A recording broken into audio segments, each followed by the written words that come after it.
Share this video out. Day number 9, people. Day number 9 of the migrant caravan.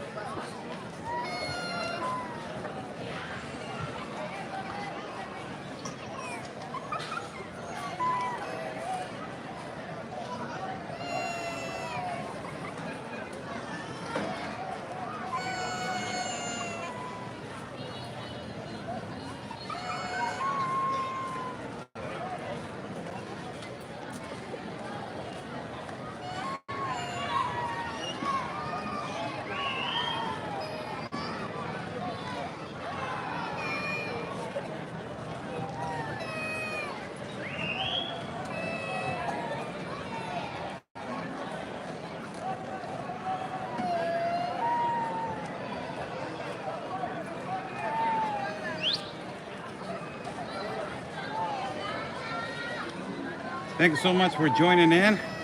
Let us walk through the aftermath of this caravan. You guys are going to be surprised of the amount of children and the situation, how they are right now located. Look at the clothing on the bottom. I'm going to go little by little, slow. I'm not trying to get too much in the interior of the caravan because there's a lot of sick people. There's a lot of people there. They're getting sick through the caravan. They were not sick. They're getting sick right now. So a lot of these people are, potentially, now, sick due to climate conditions, climate changes that have been, thunderstorms, heat, humidity. They have closed the perimeter, as you guys can see. People living outside the businesses on the street. And they're saying nobody's helping on this town. And the reason why nobody's helping supposedly on this town is because the people in this town, they already helped before, and the response from the caravan was so negative that the people on this town of Mapastepec, Chiapas, was disappointed of the treatment. A lot of people got assaulted at that particular time. They were in past caravans. They have been infiltrated by MS-13s and all this kind of stuff. But right now, the majority of this caravan is children, women, children. And as you guys can see, we're walking right here through the first perimeter outside. I'm showing you outside of the perimeter. God bless everybody that is watching. I'm live also at Border Network News, our page at Border Network News at Facebook. And also I'm live at YouTube as Oscar Blue. Here is the signature of Mapastepec. That is one of the last cities before we hit the limitations of the border between the state of Chiapas and Oaxaca. The next one is going to be, possibly, is going to be Arriaga. That is really far away to get there. But the people are not disappointed. They are tired. I will tell you something. They're really tired. A lot of the kids are getting real sick. Dehydration. There's a lot of kids that they are, high fever. And, it's the parents. The parents, were the ones that they took this decision. The parents were the ones that they took this decision on making this journey. They told them, you know what, the journey is not going to be easy. The journey is going to be difficult. The journey is not going to be, easy as possible. So you better stay with your child in Tapachula and wait, the process. But no, a lot of them, they did not obey this instruction, and they embark on this journey that is hurtful. As you see, guys have seen, 5,000 right now. They did another census, and apparently right now a lot of them stay behind. A lot of them, they are being detained because they stay behind by the border agents. A lot of them are particularly stopped. A lot of them have quit. A lot of them have surrendered themselves. A lot of them, they have continued. And it's right here, as you can see, we're going to go into the number one, into the ground zero. So let me just pull up the camera right here. We're going to go into ground zero so you guys can get a glimpse on how it looks like. It's going to impact you on how these people are living right now. See the kids right here on the swing set. We go little by little here walking in the middle of the caravan. We're in the middle of the caravan, people. Raw footage for every single one of you. caravan that potentially they wanted to go to Ciudad de Mexico, but a lot of them, they want to go to the United States of America. Half of them, they say that they want to stay in Mexico. Half of them, they want to go to the United States of America. So you're talking about that almost 2,500 people that they want to go to the United States. You guys are watching this. Look at this. Look at this. This is unbelievable footage for every single one of you. I'm right here in the middle of the caravan.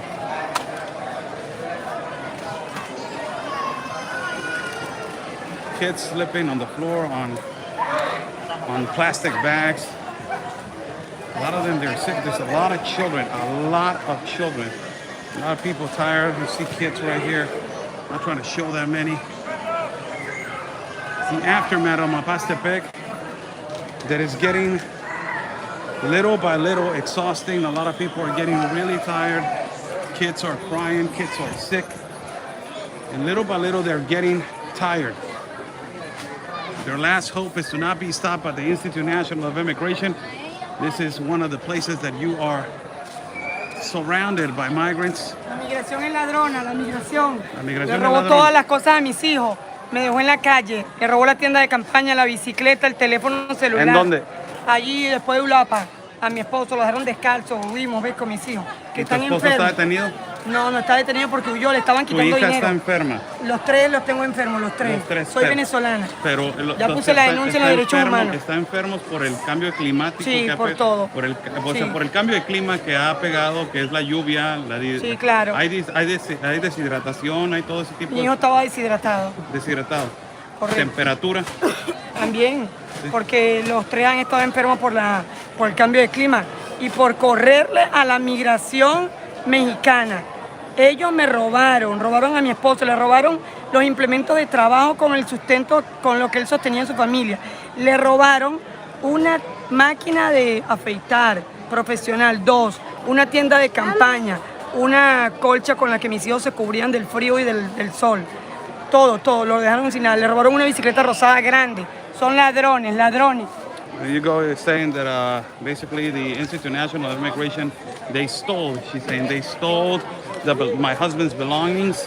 My 2 children are sick. One of them has high fever. The other one, has dehydration due to the climate conditions that have been happening and due to everything that has been occurring. This is the aftermath, people. This is the aftermath of Mapastepec. This is the way it looks. Look how they're living on the street. This is unbelievable footage for every single one of you. Border Network News, Real America's Voice News, bringing you live coverage for the 9th day in a row. 9th day in a row coverage of the migrant caravan. That is unbelievable what the aftermath right here is. As you see, the perimeter is all the way closed, all the way to the back. I'm not trying to go all the way to the back because the perimeter is just, it's exactly the same. Live from Mapastepec, Chiapas. I will say goodbye to the audience at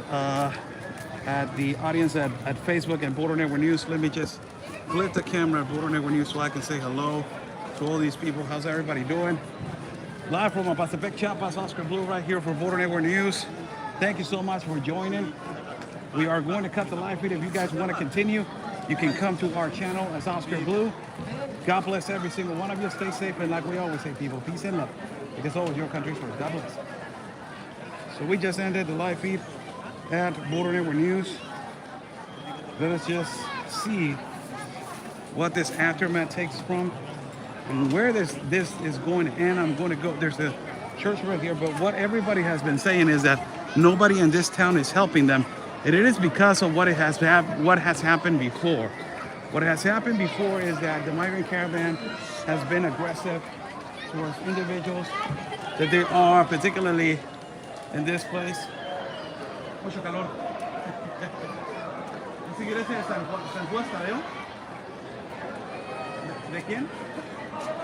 San Pedro? Ah, muy bien. Is the St. Peter Apostle Church. Let me just get my tripod open right here. I'm in the interior of the church. I'm not right here in the shadow because the phone is gonna overheat. So it's not gonna be a good thing. But right here, bringing you live coverage. I'm in the shadow right here of the church. As we are continuing this live coverage for the 9th day in a row. Buy me a coffee is on top of the link. If you guys like to contribute to our independent reporting, your contributions are extremely important. Yes, a lot of the people that they are traveling on these climate conditions, they told them do not travel. It's going to get bad. You know, you're traveling with children and children are going to get sick, but they decided to travel. So it's not the responsibility of climate. It's not climate change. It's not climate crisis. Stop with that. It is a reality. We live in Tapachula, in Chiapas. These people live in Chiapas. It's a humid, tropical place where it rains consistently because the enormous forest and jungle that is around particularly the city. So there is no excuse, climate, and all that kind of stuff. So it is, they told them, do not travel, it's gonna get worse.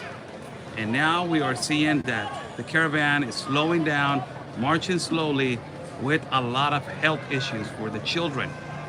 A lot of them. Yesterday, one of the leaders, Luis Villagran, told us, I have 18 children in the car. I have to take them to the hospital. All of them are sick. All of them are sick. So this is particularly a lot of these people want to go to the United States of America and they want to travel over there. Thousands of them, they want to go over there. This is the problem, that this started more with the incentivization of Joe Biden.